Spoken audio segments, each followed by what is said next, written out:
Okay, welcome back. So continuing on, one of the things I did want to reiterate or make very clear is that you can't just really write this stuff on the board and have the boys copy it down. That's a meaningless process. The really important and often really exciting and satisfying part of this process is having the students fill those blank spaces with you, with their suggestions. It creates this really strong sense of ownership. They're able to come up with some really excellent vocab and ideas that you can add to your own.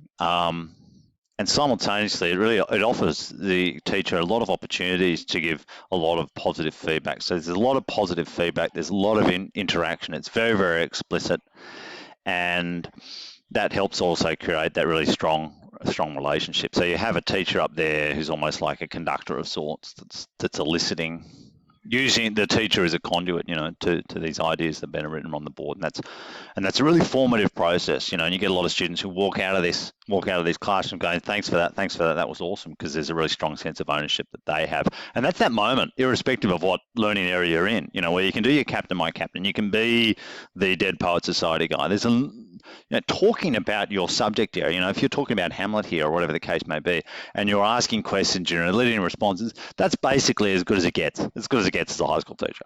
So anyway, let's have a look at this process in action in terms of writing these sentences up. So I'll get that out of the way.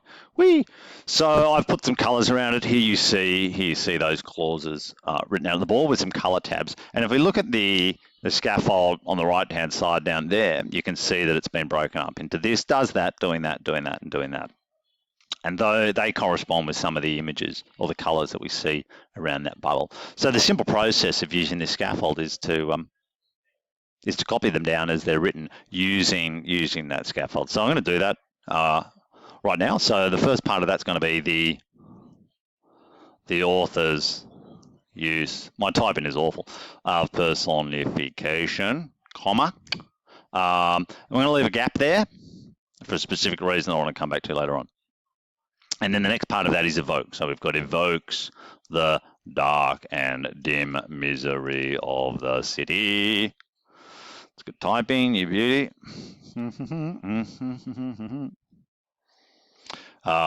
Okay, comma there.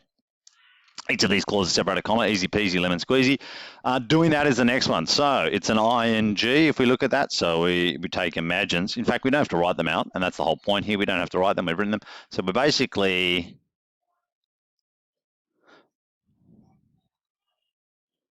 imagining, control V, imagines, that changes to an ing because that's how our little scaffold works, comma.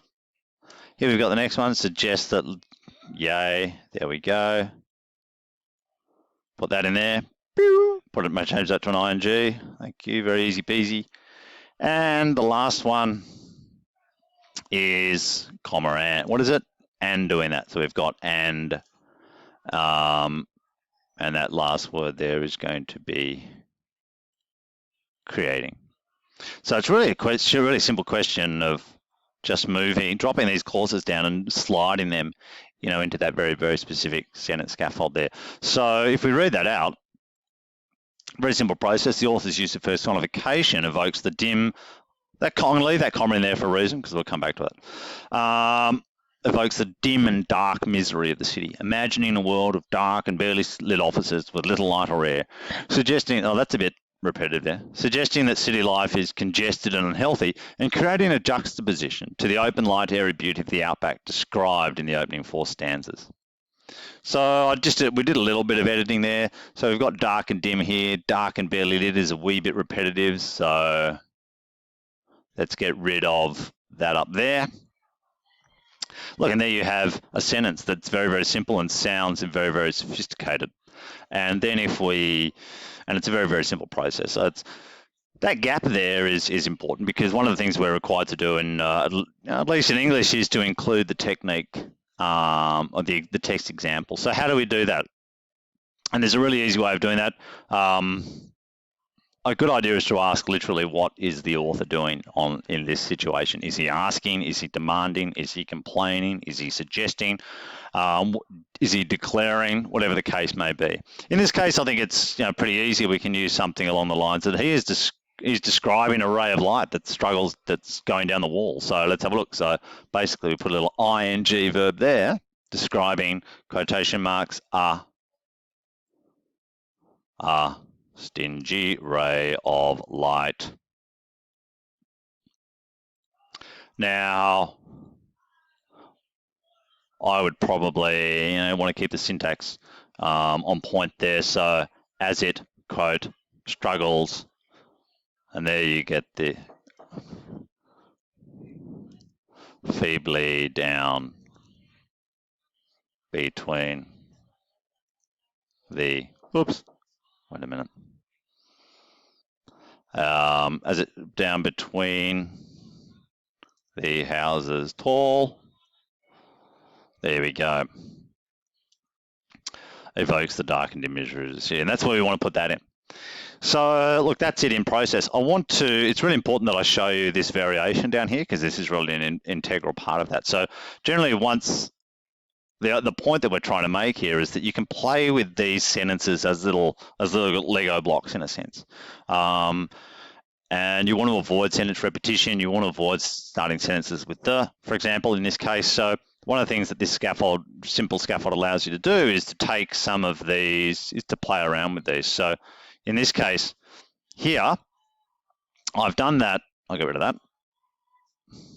Delete. Here's the sentence down there, and I've color-coded it according to the pictures. And what we're able to do is to take that and reshape that in a different way. The second one down here says starting with the verb ing. So let's start with that one. We'll take that out here.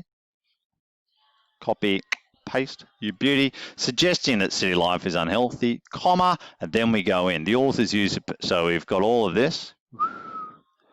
Take that, copy. And the last one, I hope you can't hear the boys at lunch making weird noises outside my my office window. It's a bit disturbing. There we go there. So we just changed that to a capital S, because that's, it's the beginning of a sentence.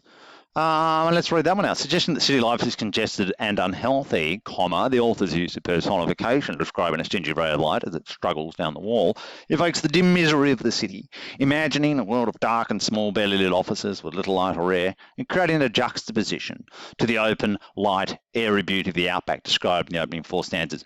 Bam! Nice.